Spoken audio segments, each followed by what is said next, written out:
السلام عليكم. ازيكم يا حبايبي، عاملين ايه؟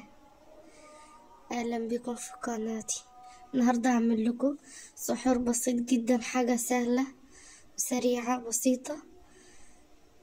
انا عارفه ان كل ستات البيوت يعرفوا يعملوها، حاجه سهله جدا. انا هنا غسلت البطاطس دي كويس جدا، وهبدا اخرطها معاكم وهسلقها. احط لها ميه سخنه وملح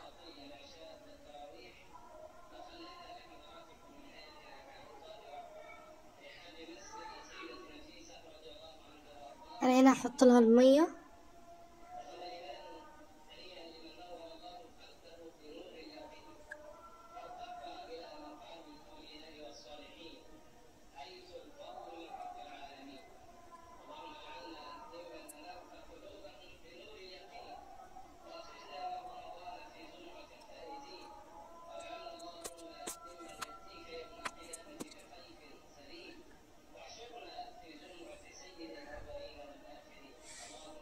يلا يا جماعة معايا نذكر الله، لا إله إلا الله ولا حول ولا قوة إلا بالله.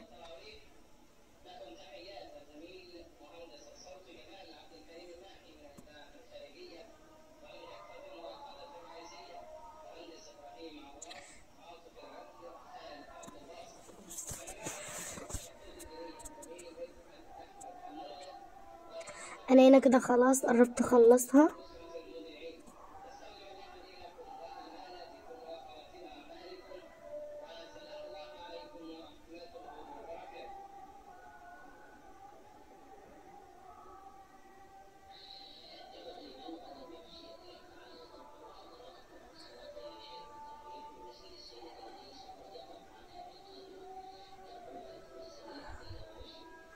هنا كده بقى يا جماعة آخر حاجة، خلاص الاتنين دول لقيتها كتيرة فركنتهم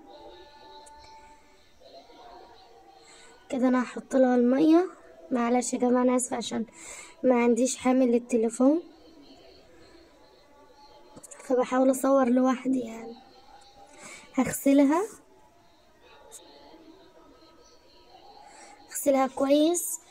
أنا غسلها مرتين قبل ما أعملها، بس هغسلها برضو.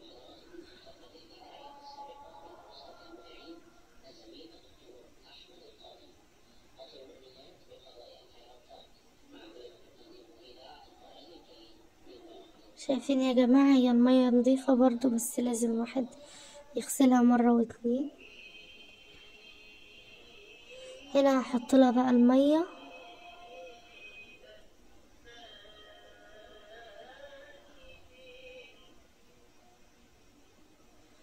وهحط لها شوية ملح، معلقة ملح كده يا جماعة.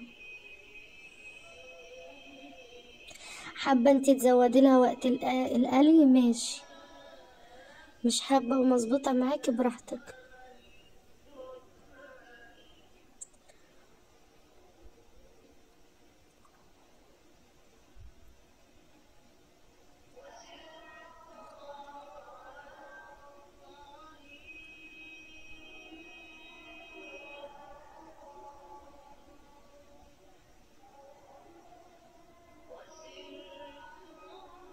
انا هنا كده يا جماعة حطيتها على النار اهو، هسيبها بقى مع نفسها تقلب، واول ما اعرف ان هي طابت يا جماعة هرجع لكم. انا كده حطها على البوتاجاز، مش هتاخد اكتر من تلت ساعة. استوت يا جماعة معانا، ما شاء الله زي الفل. بس انتي خليها وسط يعني، ولا تطيبيها تهريها، ما تعرفيش ان انتي تقشريها ولا تقليها، لا خليها نص سليق.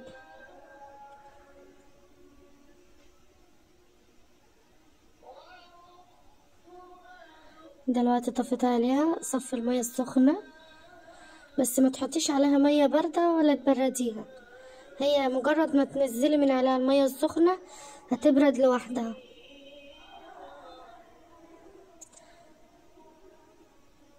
كده يا جماعة هقشرها وارجع لكم. هنا يا جماعة حبايبي انا رجعت لكم تاني. حطيت الزيت على النار وهبدأ اقلي فيها.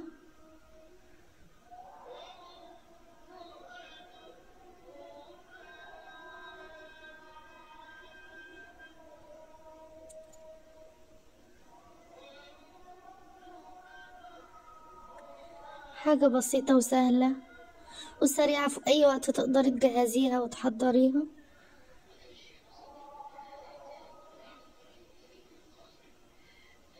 حابة تعمليها في فطار، حابة تعمليها في السحور، براحتك. هي حاجة بسيطة وسريعة يعني.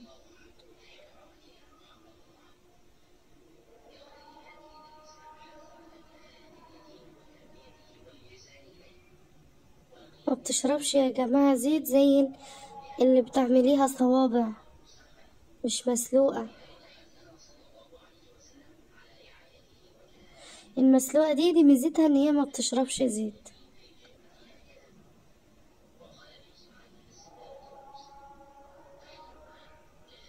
ها يا جماعة يا دوبك خدت لون.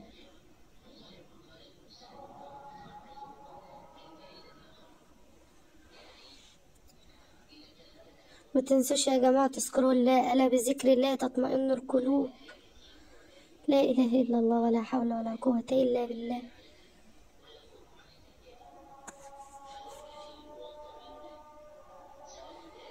ما تنسونيش يا جماعة بالاشتراك واللايك.